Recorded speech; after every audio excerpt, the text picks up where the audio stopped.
Halo guys, selamat datang di Dungeon Break. Break sejenak, longgarkan sabuk, copot celana. Saatnya kita menikmati cerita manhwa. Gas.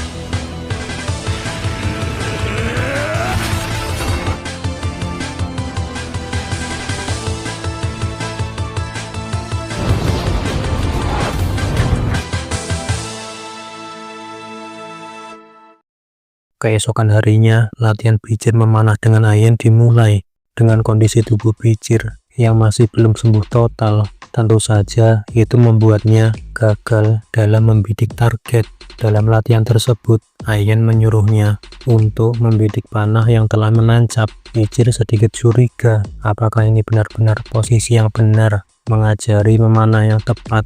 Ayen bilang, memang beginilah cara pemuda suku Balak belajar dalam memanah. Sementara ini, dengan kondisi tubuhmu yang seperti itu, untuk beberapa waktu tidak akan bisa menggunakan pedang. Jadi pastikan kamu belajar memanah dengan benar. Lagi pula, kamu juga perlu menangkap buruan besar demi reputasimu.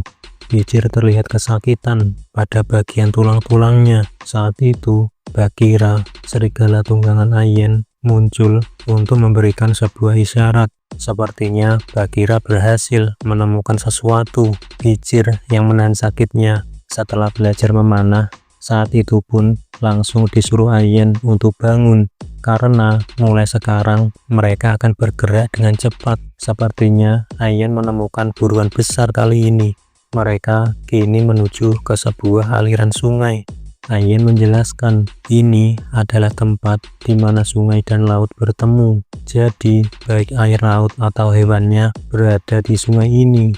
Nenek Ayen pernah memberitahu sebuah dongeng alasan kenapa ikan salmon bergerak menaiki air terjun. Karena para ikan itu percaya setelah mereka berhasil melewati air terjun itu, mereka akan berevolusi dan menjadi makhluk besar dan buas. Tapi mayoritas salmon gagal dan terjatuh. Mereka akan berakhir tertusuk dengan batu-batu tajam yang ada di bawah air terjun. Dan semua ikan yang terjatuh akan menjadi makanan bagi seekor oxbear. Menurut Bijir, itu sangat berbeda dari oxbear yang pernah dia lihat selama ini. Itu terlihat seperti spesies baru. Ayen bilang, itu karena dia bukan oxbear biasa. Oxbear itu terlahir dari garis keturunan superior dan berhasil selamat dari berbagai macam musibah.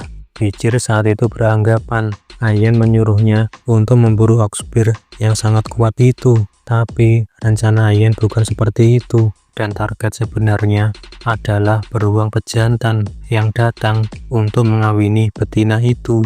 Beberapa pejantan oxbear terlihat bersaing untuk merebutkan sang betina. Tapi setelah itu, betina mengusir para pejantan, yang menandakan dia tidak tertarik dengan mereka.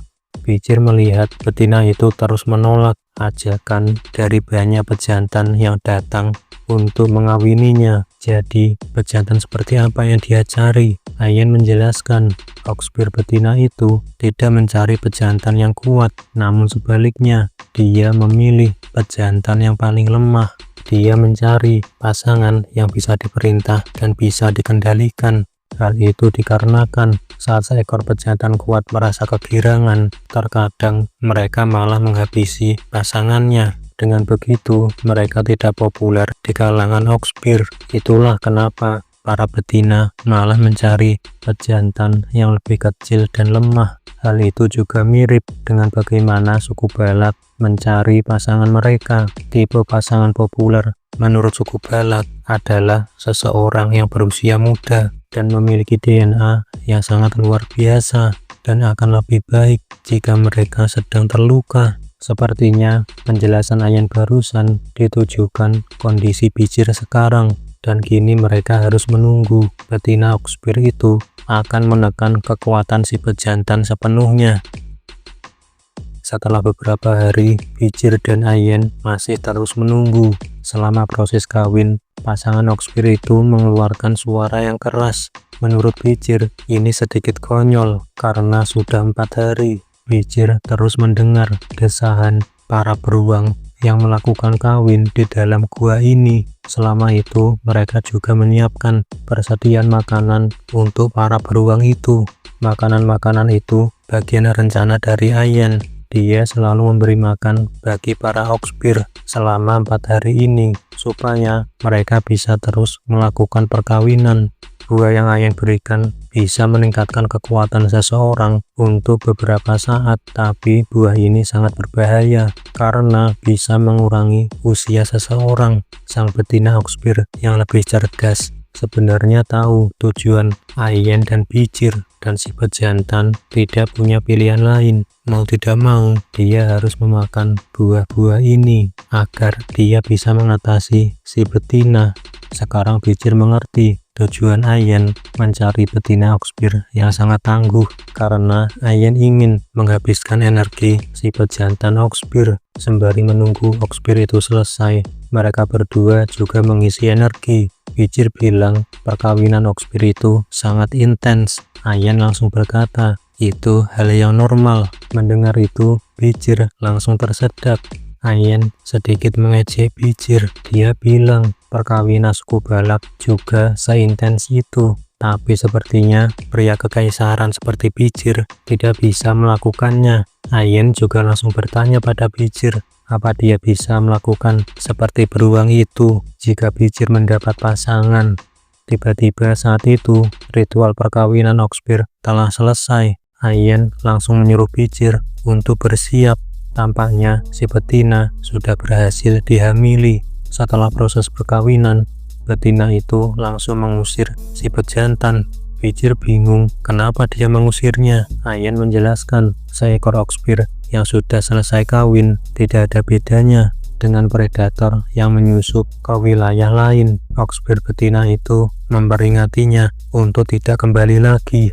Dan saat ini pejantan Oxpear ingin tidur karena energinya sudah habis. Karena dia tidak tidur selama 4 hari, dia akan bersembunyi di tempat sepi dan aman. Pichir dan Ayen akan mengikuti jejaknya dan mengejarnya secara diam-diam. Begitu pejantan Oxpear itu mulai tidur, di saat itulah Ayen dan Pichir menghabisinya. Setelah mengikuti Oxpear itu beberapa jam, mereka sekarang berada di pegunungan es dengan melewati tebing-tebing yang sangat curam. Menurut Pichir, harusnya Oxpear itu kelelahan, tapi kenapa dia bisa berjalan sampai sejauh ini? Ayen bilang karena Oxpear itu mencari tempat yang paling aman. Dia mencari tempat yang dingin karena nyamuk penghisap darah tidak akan bisa hidup di tempat ini. Kecerdasan seekor Oxpear cukup tinggi dan pengetahuan yang mereka dapat lebih baik daripada insting mereka. Saat itu, karena Pichir sedang terluka, dia merasa sangat kedinginan. Melihat itu, Ayen menyuruh Pichir untuk mendekat ke tubuhnya, tapi Pichir menolaknya. Ayen bilang suhu tubuh Pichir akan menurun dan membuatnya menjadi kaku. Jika tubuh Pichir kaku, hal itu akan menghambat Ayen saat dia berburu. Pichir baru menyadarinya. Itu alasannya cukup logis. Ternyata Ayen bisa mengambil keputusan yang tepat. Dengan begitu, Pichir langsung memeluk tubuh Ayen dengan sangat erat. Itu membuat Ayen langsung tersipu malu karena tanpa ragu-ragu Pichir langsung memeluk tubuhnya. Tiba-tiba saat itu Bagheera menyadari sesuatu yang janggal. Ayen juga sedikit kaget. Serigalanya merasakan sesuatu yang berbahaya. Tampaknya jejak Oxpear itu tiba-tiba menghilang. Hal ini sangat aneh. Bagaimana bisa dan kemana perginya Oxpear itu? Ternyata Oxpear itu sebelumnya telah menyadari pergerakan Ayen dan Pichir. Karena merasa diikuti, Oxpear itu langsung bersembunyi. Dan sekarang Oxpear itu malah balik menyerang Ayen dan Pichir secara tiba-tiba.